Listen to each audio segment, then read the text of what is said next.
પણ પતિ પત્ની તરીકે જ્યારે નથી બનતું અને જેવી રીતે હસ્તમુખે આવ્યા છો ત્યારે સર્વ સમાધાનથી હસ્તમુખે જતા રહ્યો એમાં ભલાઈ છે. પણ તમે એમ કહો 5 લાખ આપો, 10 લાખ આપો, 15 લાખ આપો, પણ ટકા અમારા થઈ જાય છે ને એનું કારણ એ છે કે અમે તમને 15 લાખ ગોતીને દઈ ક્યાંથી? નથી બનતું, નથી ઘરની અંદર એવું કોઈ રીતનું તમારે એને વિચારોની આપલે થાય છે, નથી ભેગું થતું, તો પ્રેમથી જેવી રીતે આવ્યા છો એવી રીતે તમારે કરી આવે લઈને ભાઈ છૂટા થઈ જાવ.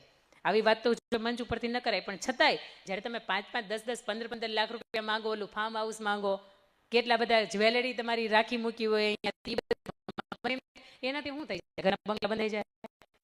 બંધાય જ નહીં. સ્ત્રી પાત્ર તરીકે તમે હંમેશા એટલા ડાયા કયાગ્રા ને સમજવા જોઈએ કે જગતના બીજા આસપાસના લોકો છે ને આમ હકથી કહેવા જોઈએ કે વહુ મળ્યા હોય ને તો એના ઘરમાં મળ્યા ને એવા. વહુ મળ્યા હોય તો એટલે ગંગાબાની મોટી વહુ છે ને એને વહુ કહેવાય, એને સ્ત્રી પાત્ર કહેવાય.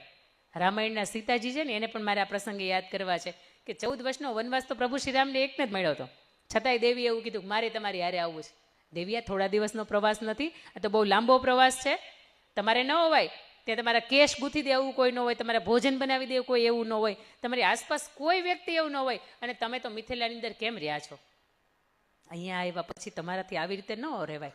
તો કે પ્રભુ તમે સાથે છો ને? હા હું સાથે છું, મારે આવવું છે. લઈ ગયા. સીતાજી એક એવા વ્યક્તિ હતા કે 7-8 વર્ષની ઉંમરગાળો હતો ને ત્યારે પરશુરામે અને ભગવાન શંકરે આપેલું ધનુષને ભાંગી નાખ્યું, ખબર છે? હા કે ના?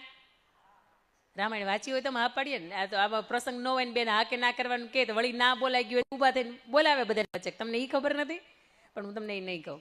સીતાજીની પાસે આટલી અદ્ભુત તાકાત હતી, 7 વર્ષની ઉંમરે આટલું બધું પરાક્રમ એને બતાવ્યું, છતાંય હા હું સામે બોલ્યા જ ક્યારે? તાકાત ગમે એટલી હોય, બાપની ત્યાં રજવાડું ગમે એટલું હોય, પણ અહીંયા આવ્યા પછી આ બધું તમારું છે, હામું ન બોલે ને. એ તો આપણી સંસ્કારો જે અંદરના છે ને એ છતાં કરે. તમે ડબલ માસ્ટર હોય, ડબલ પીએચડી હોય, ડબલ ગ્રેજ્યુએટ હોય, પણ સાધુ સંતોય તમને એવું કહે છે કે એ તમારી સંસ્કાર, જો તમને કોની સામે કેમ બોલાય, કોની સામે કેવી મર્યાદા જળવાય, આ વસ્તુ તમારી અંદર નથી તો તમારી ડબલ માસ્ટર ડિગ્રી ભેગી કરીને ડસ્ટબિનની અંદર નાખી દો.